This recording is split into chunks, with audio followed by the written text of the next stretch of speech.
सिंह की दादी बहुत बूढ़ी थी। वह इतनी बूढ़ी थी कि वह और अधिक बूढ़ी नहीं हो सकती थी। उनके चेहरे पर झुर्रियाँ पड़ी हुई थीं, आगे की ओर झुकी हुई थीं और लंगड़ाकर चलती थीं और अपना एक हाथ कमर के पीछे रखती थी, जिससे वह अपने झुकी हुई शरीर को संतुलन देती थी। लोग कहते थे कि वह कभी जवान और सुंदर थी और उनका एक पति था, लेकिन लेखक को कभी इन बातों पर भरोसा नहीं हुआ। लेखक के माता पिता शहर चले गए थे। वह लेखक को गांव के घर में दादी के साथ छोड़ गए थे। प्रत्येक सुबह वह उसको नहलाती थी और स्कूल के लिए तैयार करती थी।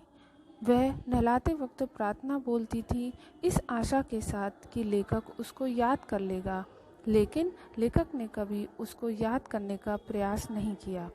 वह लेखक को नाश्ते में मोटी रोटी, मक्खन और चीनी लगाकर देती थी और फिर उसके साथ स्कूल जाती थी। स्कूल मंदिर के पास था। पुजारी बच्चों को सुबह की प्रार्थना और वर्णमाला सिखाते थे।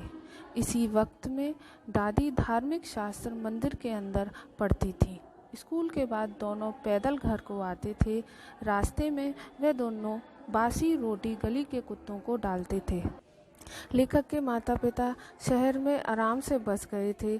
लेखक और दादी साथ रहते थे, लेकिन दादी अब उसके साथ स्कूल नहीं जाती थी क्योंकि लेखक अब स्कूल बस से जाने लगे थे। लेखक जब स्कूल से वापस आते थे तो दादी लेखक से स्कूल में क्या पढ़ाया के बारे में पूछती थी। लेखक दादी को अंग्रेजी के शब्दों और विज्ञान के नियमों के बारे में बताता था। दादी लेखक को पढ़ने में मदद तो नहीं कर पाती थी क्योंकि वह इन चीज़ों पर भरोसा ही नहीं करती थी। दादी को दुख होता था कि स्कूल वाले उसको भगवान के बारे में नहीं पढ़ाते हैं। दादी और भी उस बुरा मानने लगी जब उनको पता चला कि स्कूल में लेखक को अब संगीत पढ़ाया जाने लगा है। वह मानती थी कि संगीत निम्न श्रेणी के लोगों के लिए बनाया गया है, श्रेष्ठ लोगों के लिए नहीं। और दादी ने लेखक से बात ही करना बंद कर दिया था। लेखक जब विश्वविद्यालय में आगे पढ़ने गए तो उनको रहने के लिए अलग कमरा दिया गया। अब दोनों के बीच की आखिरी कड़ी भी टूट गई थी और वे दोनों मुश्किल से ही एक दूसरे को देख पाते थे, लेकिन दादी जरा भी विचलित नहीं हुई। वे अपना सारा समय चरखा काटने में और प्रार्थना करने में बिताने लगी।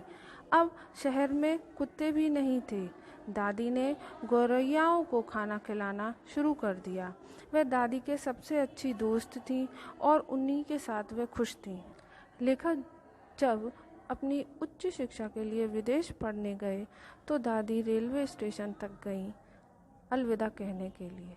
कुछ बोली नहीं और अपनी प्रार्थना करती रही। लेखक के माथे पर चूमा। लेखक ने सोचा कि वह अब दादी से दोबारा नहीं मिल पाएगा, लेकिन वह गलत था। 5 साल बाद दादी फिर से उससे स्टेशन पर मिलने आई। दादी ने अचानक लेखक के घर लौटने का उत्सव मनाया। पड़ोस की औरतों को बुलाकर ढोल बजा बजाकर बहुत देर तक गाना गाकर अपने आप को बीमार कर लिया। डॉक्टर ने कहा बुखार है, जल्दी चला जाएगा, लेकिन दादी को मालूम था कि अब उनका अंत नज़दीक आ गया है।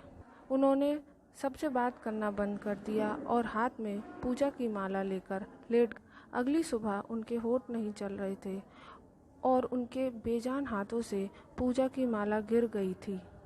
लेखक के माता पिता ने उनको ज़मीन पर लेटा दिया और एक लाल चादर से उड़ा दिया।